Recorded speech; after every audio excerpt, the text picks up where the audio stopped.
Howdy everyone, it's me once again, the one and only Killer Rodan. And today, I'm going to be reviewing yet another obscure sci-fi film. This one is titled Battle of the Worlds. So I figured we'd do this since I feel like I don't review enough sci-fi films. As always, I do have to talk about the plot of it as well. So let's just get into it, shall we? Oh yeah. By the way folks, keep in mind, I'm reviewing the American version of this film. This was originally an Italian-speaking movie.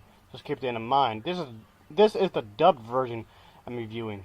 But anyway, there's this doctor, or doctors I should say, and they work together at the station on this particular item. The scientist guy, Fred, if I'm pronouncing his name right, has a request to pretty much for his transfer approval, and he and Eve, the other doctor, look forward to leaving the island and getting married, and pretty much to improve their lives, of course. However, their bubbling romance is quickly turned on its head because it had been put on hold as the station's scientists learned that they must deal with a rogue planet titled the Outsider that has been entered to their solar system, and which is on a collision course with their planet, which of course is Earth. So they have to do something about it. And of course another character, which is the brilliant professor, and living in this greenhouse with his dog, predicts that the Outsider will not strike the Earth, but will simply make a close pass, a prediction that no other scientists had pretty much encountered. While in some ways this film kind of sounds absurd in some degrees, but I did enjoy this film for what it is. And yeah, it's a bit cheesy, but it's not a bad film. I did enjoy this film a bit more than the previous one I reviewed.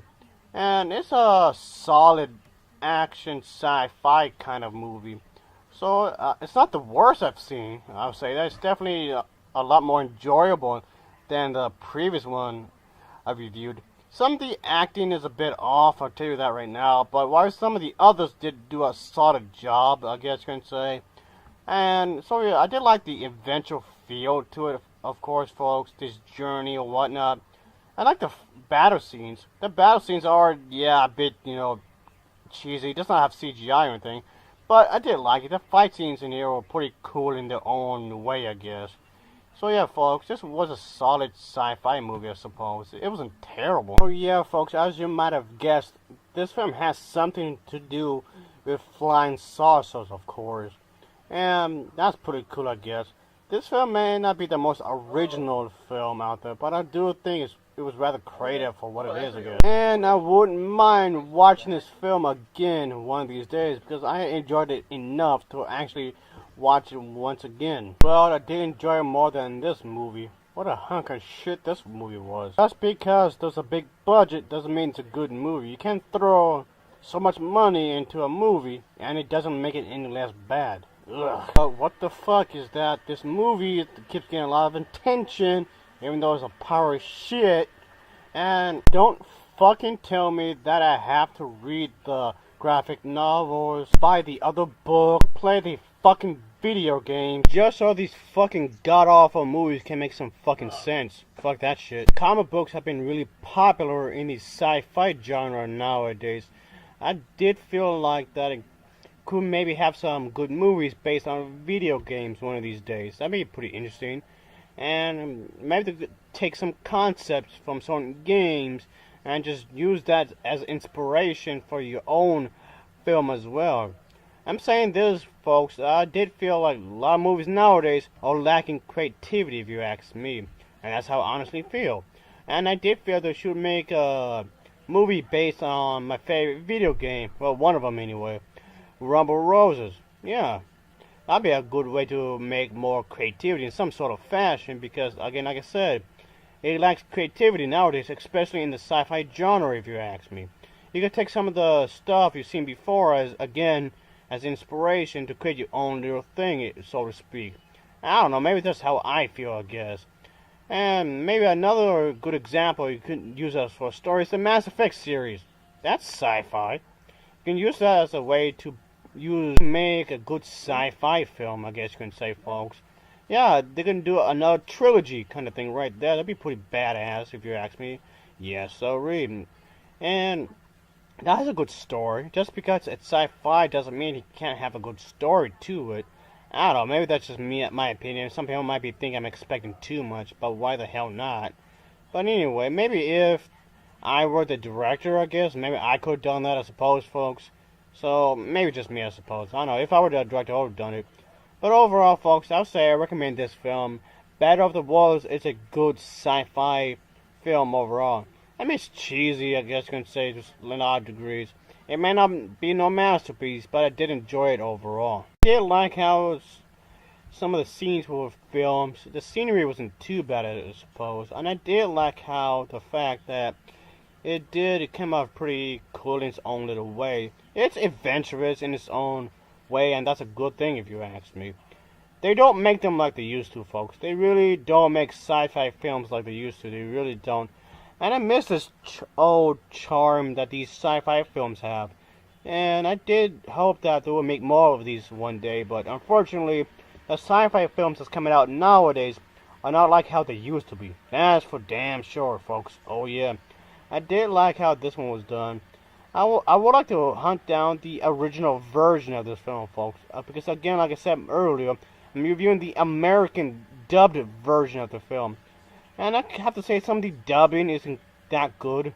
Some of the dubbing needs, well, work, I guess you can say, folks. But maybe just me, I guess. I didn't like some of the dubbing that was done in this film at all. The poor dubbing in some ways kind of threw me off when I was watching it, folks. And that's a shame because I don't know why, but for some odd reason, a lot of these foreign films really have really bad dubbing, and this is the case. Yeah, so yeah, the bad dubbing doesn't really work in this case, folks. And it just came out rather lazy anyway.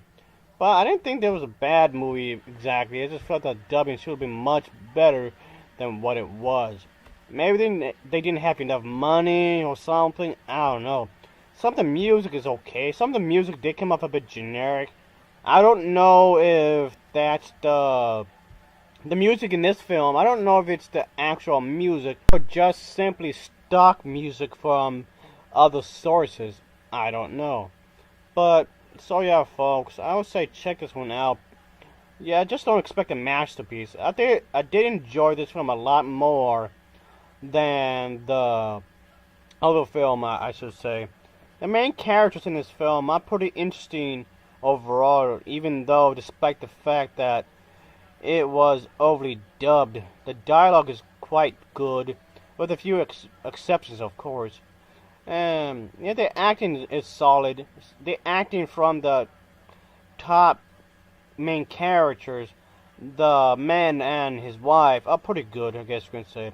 And I do actually feel sympathy for the professor, but who really has nothing to keep him going other than science itself. The story itself is pretty good. I like the plot for this movie. It has a good story to it, I guess you can say, to keep things going on.